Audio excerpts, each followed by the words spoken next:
Então, bom dia oficialmente. Nós vamos começar a nossa leitura a partir da página 106, mas vamos fazer uma retrospectiva do que foi lido da última vez. Então, ele falou da primeira região do mundo dos espíritos, aonde a gente realmente vê, revê todo o nosso amor familiar, nosso amor, a nossa amizade e todas as nossas capacidades são reavivadas. Tudo é fortalecido nessa primeira região, porque a gente vai ingressar, então, na existência humana um pouco mais fortalecido a partir dessa região. Então, ele fala que nós nos reencontramos com as pessoas as quais nós convivemos na Terra. Então, existe uma continuação desse convívio com as pessoas de laços de sangue, vamos dizer assim, né? Para que a gente possa ter aí uma convivência adequada, ele diz. Depois nós entramos na segunda região, que nessa segunda região a convivência terrena flui como uma entidade pensamental, ele diz, que é semelhante ao líquido, ao elemento líquido dos mundos espirituais. E isso se expressa através da veneração, está ligado à nossa vida religiosa. E aí a gente pode ver o nosso destino espiritual que não está separado da nossa comunidade, da comunidade na qual nós vivemos. Então a gente se reconhece como membro de um todo aí nessa segunda região. Na terceira região, ele fala dos arquétipos do mundo anímico. Então, está ligado aos nossos desejos, às nossas cobiças, né? Então, e a gente também se percebe parte de um todo em relação a esses desejos que nós temos. Então, ele diz que esta é a atmosfera dessa região aí, da terceira região. E aí frutifica o que nós realizamos na Terra a serviço da humanidade. E por aí passam os grandes benfeitores da humanidade. E na quarta região, que ele denomina o puro mundo dos espíritos, é onde estão os arquétipos das criações, das artes, tecnologia, ciência e governo. Então, todas as conquistas científicas, todas as ideias, de todas as formas artísticas, as descobertas de técnica e tudo mais, produz os frutos nessa região. Então, quem tem essa característica mais forte realmente ficou nessa região um pouco mais, vamos dizer assim, aonde se intensificam toda a genialidade. Mas ele também fala que todos nós passamos, mesmo que não tenha tido uma genialidade tão grande aqui na Terra, a gente tem que passar por aí para ter interesse pelas coisas da Terra, senão a gente não teria esse interesse. E depois ele fala da quinta região, das intenções e afins, aonde a gente vai deixar todas as imperfeições, né? E aonde as nossas intenções se fecundam nessa quinta região. Então, ele diz que as nossas intenções do espírito, a nossa vida de pensamentos e o amor, tudo aquilo que for essencial nessa vida terrena, a gente vai olhar aí, vai se revelar como nosso destino. Então, tudo aquilo que a gente fez como essencialidade, se revela aí como nosso destino. A gente tem um grande panorama daquilo que a gente ainda precisa melhorar aqui na Terra. Então, mais ou menos isso, e agora ele vai continuar na quinta região agora, a leitura daqui para frente tem um pouco ainda da quinta região. Tudo bem? Deu para dar uma lembradinha? Então, podemos ler na página 106, o primeiro parágrafo. Pelo fato de, na quinta região, o homem se encontrar em seu verdadeiro self, ele é alçado acima de tudo o que dos mundos inferiores o envolvia durante as encarnações. Ele está sendo o que sempre foi e será no decorrer de suas encarnações. Está vivendo na esfera das intenções relativas a essas encarnações, e que ele incorpora a sua própria identidade. Ele olha retrospectivamente para seu próprio passado e sente que tudo o que aí vivenciou foi absorvido nas intenções a serem realizadas no futuro. Uma espécie de memória de suas vidas anteriores, e a visão profética das futuras põe-se a lampejar. Vê-se, pois, que nesta região, aquilo que neste livro foi denominado identidade espiritual, vive, segundo a extensão de seu desenvolvimento, numa realidade que lhe é adequada, vai se desenvolvendo e preparando para possibilitar, numa nova encarnação, a consumação das intenções espirituais na realidade terrestre. Tendo essa identidade espiritual, após uma série mais ou menos longa de permanências no mundo dos espíritos, evoluído a ponto de poder mover-se livremente nessa esfera, passa a procurar cada vez mais aqui sua verdadeira pátria. A vida no espírito se lhe torna tão familiar quanto é para o homem comum a vida na realidade física. Os pontos de vista do mundo dos espíritos passam a ser aqueles determinantes que ela assume de maneira ora mais, ora menos consciente para as vidas terrenas a seguir. O eu pode sentir-se parte integrante da ordem universal divina. As limitações e as leis da vida terrena não mais conseguem tocá-lo em sua natureza mais íntima. A força para tudo que ele realiza provém do mundo espiritual.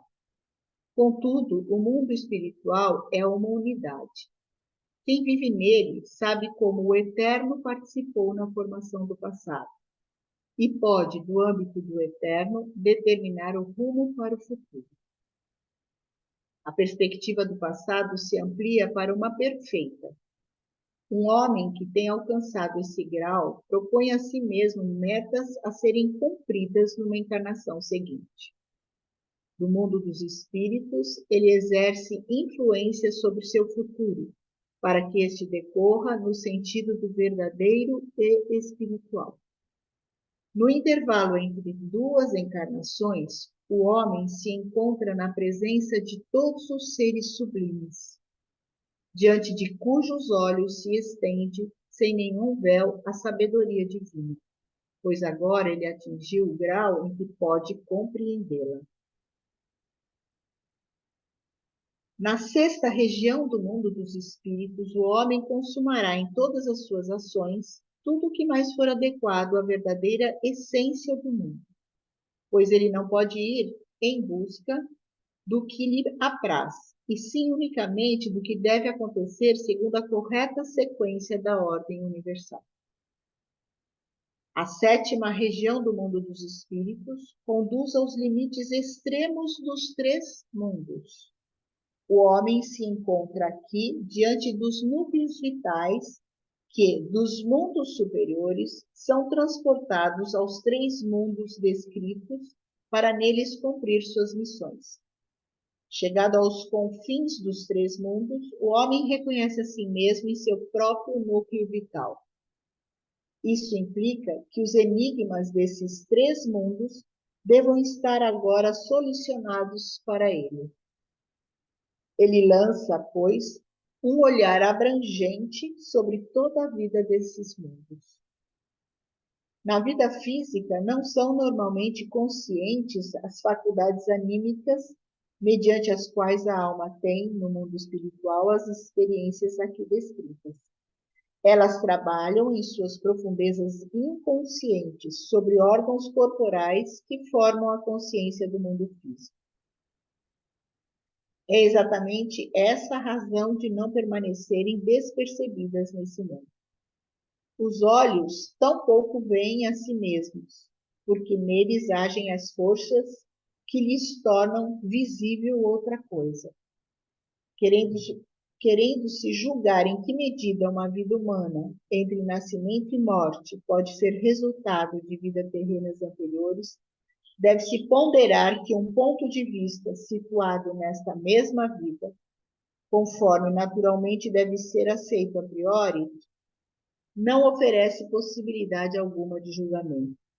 Para tal ponto de vista, uma vida terrena, por exemplo, poderia parecer penosa, imperfeita e assim por diante, enquanto para um ponto de vista exterior a essa mesma vida, ela deve revelar-se justamente nesta sua configuração, com seus sofrimentos e imperfeições como resultado de vidas anteriores. Adentrando a senda cognitiva, no sentido em que é descrita num dos capítulos seguintes, a alma se liberta das condições da vida corpórea. Com isso, ela pode perceber, sob forma de imagem, as experiências que percorrem entre a morte e um novo nascimento. Tal percepção dá a possibilidade de descrever os processos do mundo dos espíritos, tal qual, em linhas gerais, se fez aqui, não deixando de ter em mente que toda a situação da alma no mundo físico é diversa do que na pura vivência espiritual. Só assim se discernirá, em sua verdadeira luz, a descrição aqui apresentada.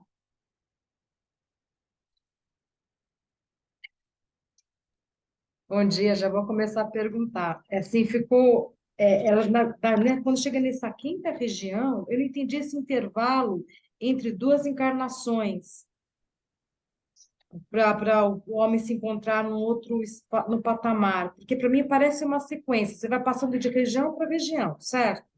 Que Depois que desencarna. não é uma escadinha, segundo ele diz, mas está tudo lá, né? Ele só divide assim para a gente entender um pouco, mas daquilo que eu entendo, não é divididinho, né? Tá tudo se permeando, pelo que eu entendo. Entendi. E esse intervalo de duas encarnações? Eu É, não entendi isso.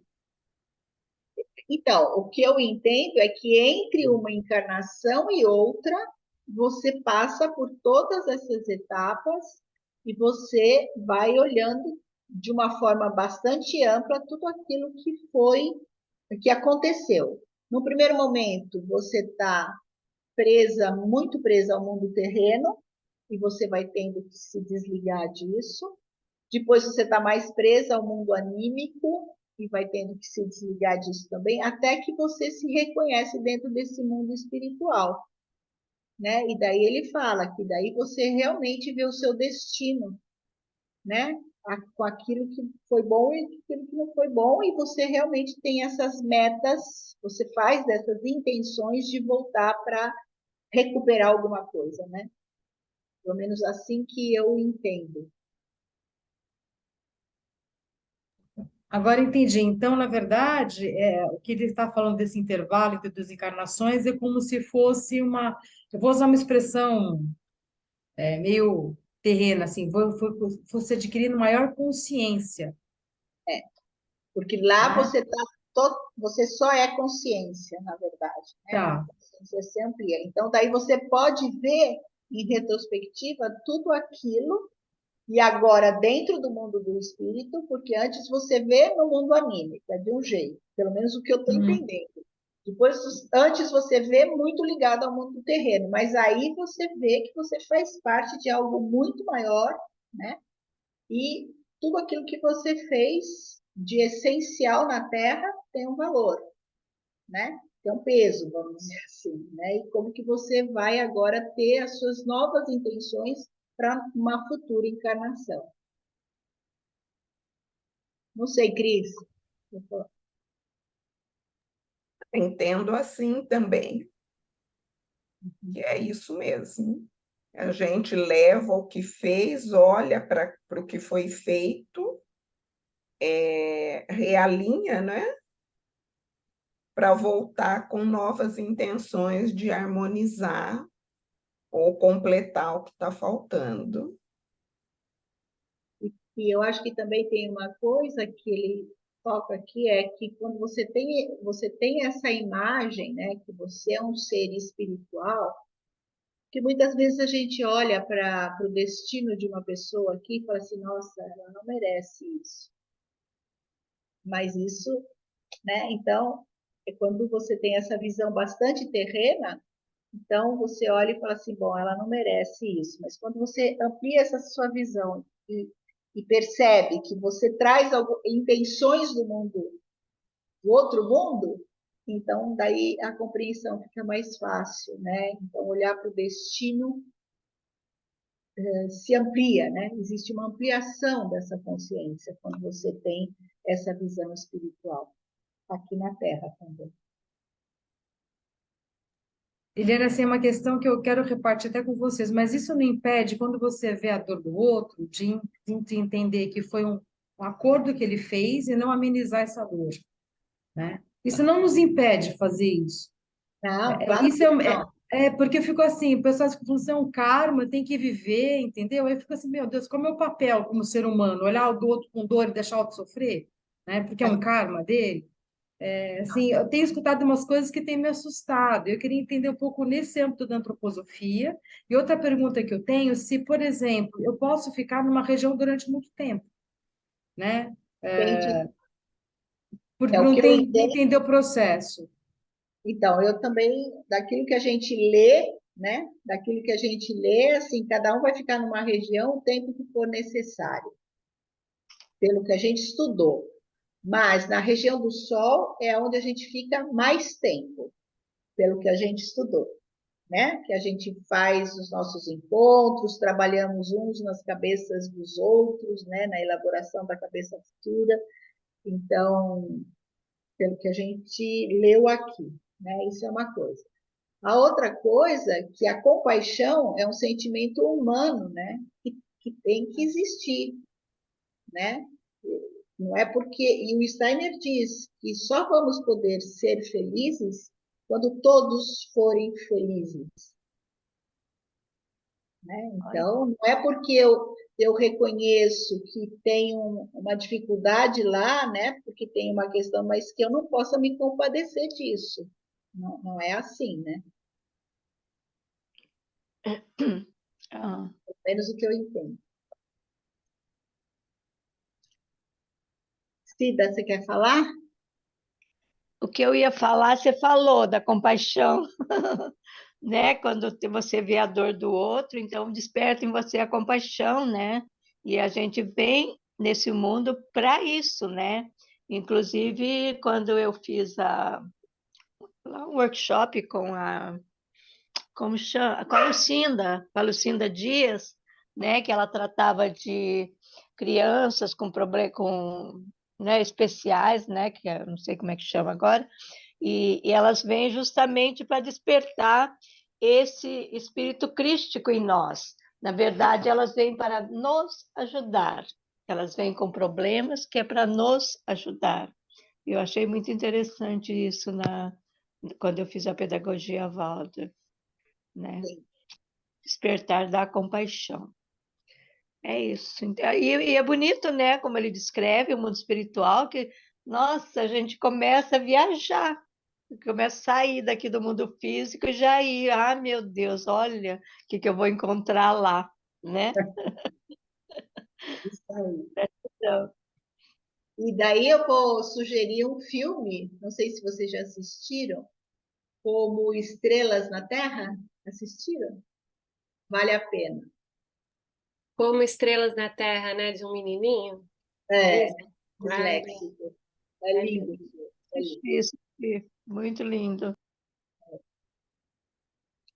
Bom, então vamos para o quinto item aqui, subtítulo: o mundo físico e sua ligação com o mundo das almas e o mundo dos espíritos.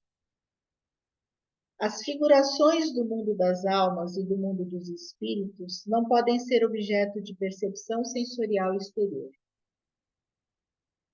Os objetos dessa percepção sensorial devem constituir um terceiro mundo somado aos outros dois já descritos.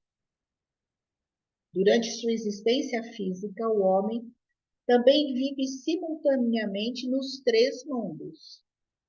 Ele percebe as coisas do mundo sensível e atua sobre elas. As figurações do mundo das almas atuam sobre ele com suas forças de simpatia e antipatia. E sua própria alma provoca, mediante suas inclinações e repulsões, mediante seus anseios e desejos, vibrações no mundo anímico. Porém, a natureza espiritual das coisas reflete-se no mundo pensamental do homem, e ele próprio, como ser espiritual pensante, é cidadão do mundo espiritual e companheiro de tudo que vive nessa esfera do universo. Disso fica evidente que o mundo sensível é apenas uma parcela do que existe em torno do ser humano.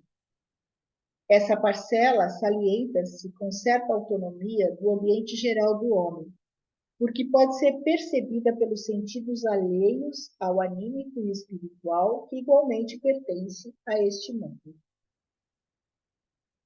Assim como um fragmento de gelo flutuando na água é substância igual à do líquido que o circunda, diferindo dele somente por certas propriedades, os objetos sensoriais são substância igual à dos mundos, anímico e espiritual ao seu redor, só diferindo destes por certas propriedades que os tornam sensorialmente perceptíveis. Eles são, dito de modo um pouco metafórico, figurações anímicas e espirituais condensadas, e é justamente em virtude dessa condensação que os sentidos podem conhecê-los. Pois bem, assim como o gelo é apenas uma das formas sob as quais a água existe, os objetos dos sentidos são apenas uma das formas sob as quais os seres anímicos e espirituais existem. Tendo-se compreendido isso, compreende-se também que, assim como a água se converte em gelo, pode haver uma conversão do mundo espiritual em mundo anímico e deste em mundo físico.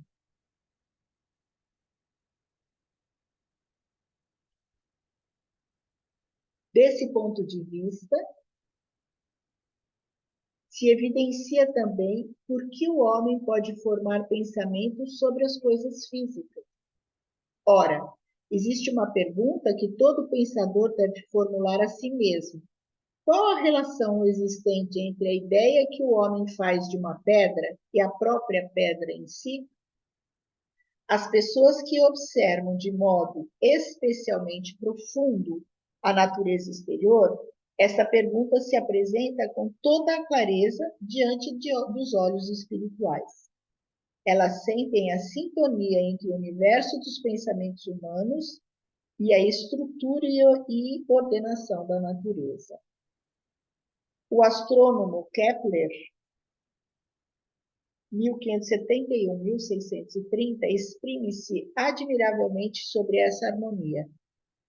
É verdade que o divino chamado para que os homens aprendam astronomia se acha inscrito no próprio universo.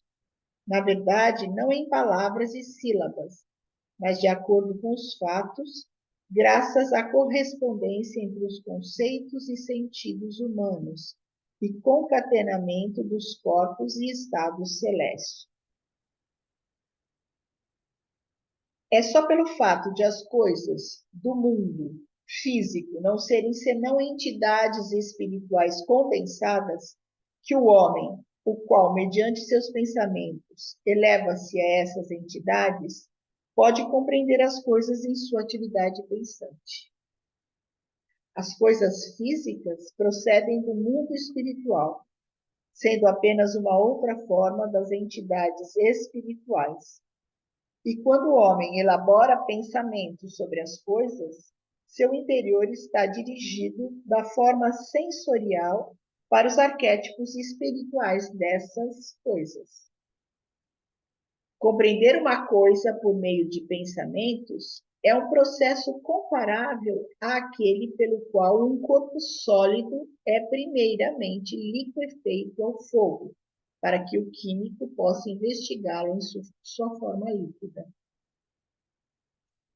Então, ele está falando que as coisas estão interligadas, né? As coisas não são estanques. Para a gente entender o espiritual, é porque o espiritual está na gente, né? Pelo menos assim estou entendendo. Nas várias regiões do mundo dos espíritos se apresentam os arquétipos espirituais do mundo sensível. Na quinta, na sexta e na sétima regiões, esses arquétipos ainda se encontram como pontos germinais vivos, e nas 4 regiões inferiores já se configuram como formações espirituais. São essas formações espirituais que o espírito humano percebe num pálido lampejo quando quer alcançar uma compreensão das coisas físicas por meio do pensar. De que modo essas formações se condensaram em mundo sensível, eis uma questão para quem aspira a um entendimento espiritual do mundo ao seu redor. A princípio, esse mundo circundante se articula para a observação sensorial do homem, nos 4 graus bem distintos entre si: o mineral, o vegetal, o animal e o humano. O reino mineral é percebido pelos sentidos e compreendido pelo pensar. Quando se elabora um pensamento a respeito de um corpo mineral, lida-se com 2 coisas: com o objeto sensível e com o pensamento. Correspondentemente, é preciso imaginar que esse objeto sensível seja um ser pensamental condensado. Ora, um ser mineral age sobre outro de maneira exterior. Ele se choca contra o mesmo e o movimenta. Ele o aquece, ilumina e dissolve. Esse tipo exterior de efeito pode ser expresso por meio de pensamentos. O homem elabora pensamentos sobre o modo como os corpos minerais, segundo leis próprias, interagem exteriormente. Com isso, seus pensamentos individuais se ampliam para uma imagem mental de todo o mundo mineral. E essa imagem mental é um reflexo da imagem arquetípica de todo o mundo mineral sensível, podendo ser encontrada como um todo no mundo espiritual.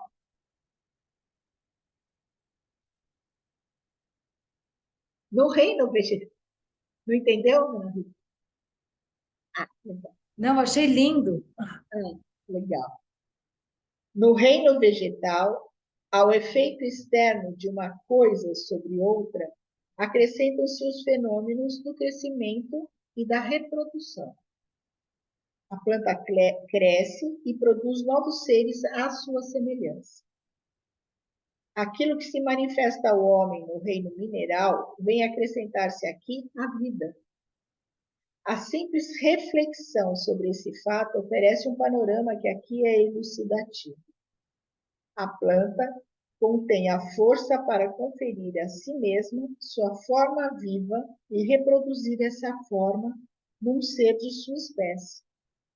E no meio, entre o tipo amorfo das substâncias minerais, conforme são encontradas nos gases, nos líquidos e etc., e a forma viva do mundo vegetal, situam-se as formas dos cristais.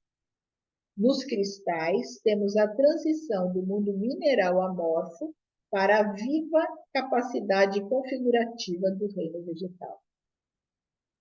Nesse processo externo, sensorial, de configuração, em ambos os reinos, no mineral e no vegetal, deve-se ver a condensação sensorial do processo puramente espiritual que se desenrola quando os germes espirituais das 3 regiões superiores do mundo dos espíritos evoluem para as formações espirituais das regiões inferiores. Ao processo de cristalização corresponde, no mundo espiritual, como seu arquétipo, a transição do germe espiritual amorfo para a figura dotada de forma. Quando essa transição se condensa a ponto de os sentidos poderem perceber seu resultado, ela se apresenta no mundo físico como processo mineral de cristalização. Acontece que na vida vegetal também existe um germe espiritual dotado de forma, porém aqui ainda se manteve nesse ser dotado de forma a viva capacidade plasmadora. No cristal, o germe espiritual perdeu durante sua configuração a capacidade formativa. Ele se exauriu na forma levada a termo. A planta possui forma e também capacidade formativa. A peculiaridade dos germes espirituais nas regiões superiores do mundo espiritual foi conservada na vida vegetal. A planta tem, portanto, forma como um cristal e, além disso, forma plasmadora. Além da forma que os seres primordiais assumiram na planta, junto a esta, labora ainda uma outra forma que traz o cunho dos seres espirituais das regiões superiores. Contudo, da planta só é sensorialmente perceptível aos sentidos aquilo que se manifesta na forma acabada. As entidades plasmadoras que conferem vitalidade a essa forma existem no reino vegetal de modo sensorialmente imperceptível. Os olhos sensoriais veem um pequeno lírio hoje e, após algum tempo, o mesmo lírio crescido. A força plasmadora que transforma um lírio pequeno neste último, maior, não pode ser vista por tais olhos. Essa entidade, força plasmadora, constitui a parte ativa invisível do mundo vegetal. Os germes espirituais desceram um grau para atuar no reino das formas. Na ciência do espírito, pode-se falar de reinos elementais, denominando-se como primeiro reino elemental os moldes primordiais ainda isentos de forma, as entidades forças invisíveis aos sentidos, que atuam como artífices no crescimento das plantas, pertencem ao segundo reino elemental. No mundo animal, as faculdades de crescer e reproduzir-se juntam-se ainda à sensação e o instinto, que são exteriorizações do mundo anímico. Um ser dotado destas últimas pertence a esse mundo, recebendo dele impressões e produzindo efeitos sobre ele. Ora, toda sensação, todo impulso que surge num ser animal provém das profundezas da alma animal. A forma é mais durável do que a sensação ou impulso. Pode-se dizer que a forma cambiante da planta está para a forma cristalina, assim como a vida das emoções está para a forma vivente mais durável. A planta se exaure, de certo modo, na força modeladora de forma, engendrando sempre novas formas durante sua vida. Primeiro lança a raiz, depois as folhas, as flores e etc. O animal alcança uma forma perfeita em si e, dentro dela, desenvolve a vida alternada das sensações e impulsos. E essa vida tem sua existência no mundo anímico. Assim como a planta é aquilo que cresce e se reproduz, o animal é aquilo que tem sensações e desenvolve os seus impulsos. Para o animal, estes constituem o elemento amorfo que se desenvolve em figuras sempre novas. Eles têm, em última instância, seus processos arquetípicos nas regiões mais elevadas do mundo dos espíritos, mas desempenham suas atividades no mundo anímico. Assim sendo, ao mundo animal, além das entidades forças que, invisíveis aos sentidos, dirigem o crescimento e a reprodução, comparecem outras que desceram mais um grau no mundo anímico. No reino animal, existem, na qualidade de artífices que produzem as sensações e os impulsos, entidades amorfas que se revestem de invólucros anímicos.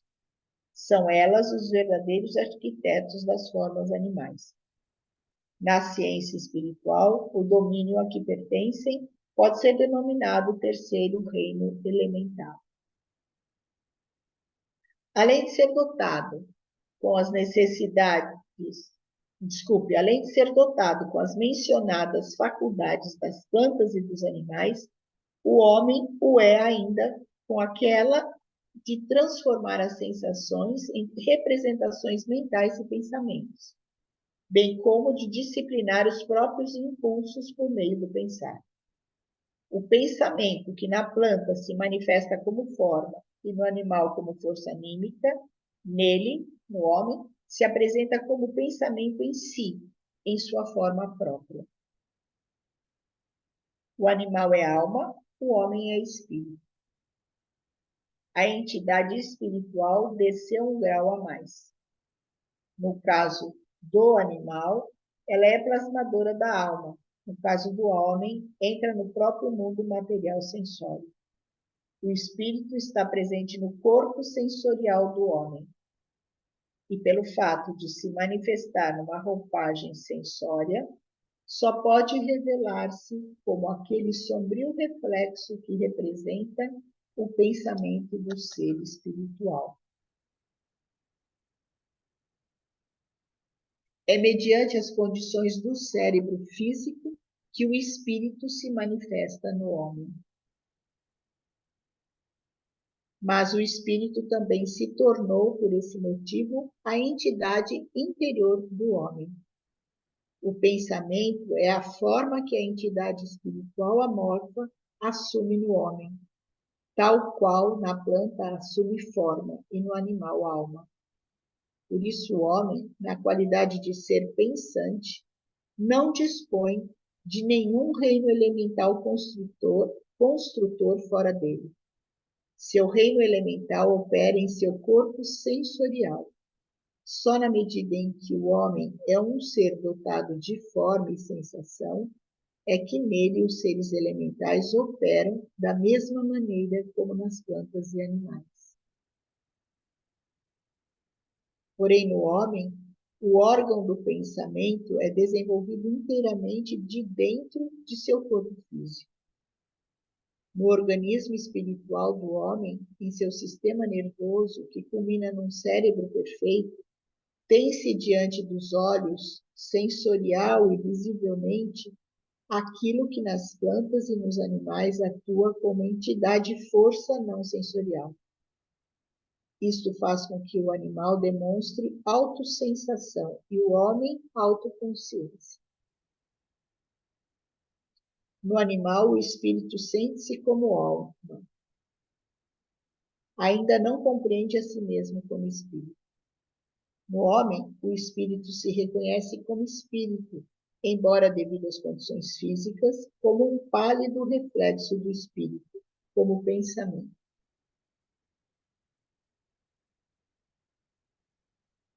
Mais um pouco? Mais um pouquinho para terminar a frase? Tá bom. Neste sentido, o mundo tríplice se compõe da seguinte maneira: o reino dos seres o reino dos seres arquetípicos amorfos, primeiro reino elemental, o reino dos seres criadores de formas, segundo reino elemental, terceiro, o reino dos seres anímicos, terceiro reino elemental, quarto, o reino das formas criadas, formas cristalinas. Quinto, o reino que se torna sensorialmente perceptível como formas, mas no qual atuam os seres criadores das mesmas, reino vegetal. Sexto, o reino que se torna sensorialmente perceptível aos sentidos como formas, mas no qual, além disso, operam ainda as entidades criadoras de formas e as que se realizam animicamente, reino animal. E o sétimo, O reino em que as formas são perceptíveis aos sentidos, mas no qual atuam ainda as entidades criadoras de formas e as que se realizam animicamente, e no qual o próprio espírito se estrutura como pensamento dentro do mundo físico, o reino humano. Disso se evidencia como as principais partes integrantes do homem vivente no corpo se relacionam com o mundo espiritual. O corpo físico, o corpo etérico, o corpo anímico sensitivo e a alma do intelecto devem ser considerados arquétipos do mundo espiritual condensados no mundo sensível. O corpo físico resulta de uma condensação do arquétipo humano até tornar-se um fenômeno sensível. Por isso, pode-se também denominar esse corpo físico como uma entidade do primeiro mundo elemental condensada até a visibilidade sensorial. O corpo etérico surge porque a forma assim surgida é mantida em movimento por um ser cuja atividade se estende ao reino sensorial, porém não se tornando ele próprio visível sensorialmente. Querendo se caracterizar completamente essa entidade, deve-se dizer que, a princípio, ela tem sua origem nas regiões mais elevadas do mundo espiritual, configurando-se depois na segunda região como arquétipo da vida. É como tal arquétipo da vida que ela atua no mundo sensorial. Similarmente, a entidade que constrói o corpo anímico sensitivo tem sua origem nas regiões mais elevadas do mundo dos espíritos, em cuja terceira região se configura em arquétipo do mundo anímico, atuando como tal no mundo sensível. A alma intelectiva, no entanto, é formada pelo fato de, na quarta região do mundo dos espíritos, o arquétipo do homem pensante assumir a forma de pensamento e, como tal, atuar diretamente no mundo sensível como entidade humana pensante. Paramos aqui? Bastante coisa, né? Acho que vou ler só esse parágrafo, que acho que completa. É assim que o homem se situa dentro do mundo sensível. É assim que o espírito trabalha em seu corpo físico, em seu corpo etérico e em seu corpo anímico sensitivo. É assim que esse espírito se manifesta na alma do intelecto. Acho que agora fecha.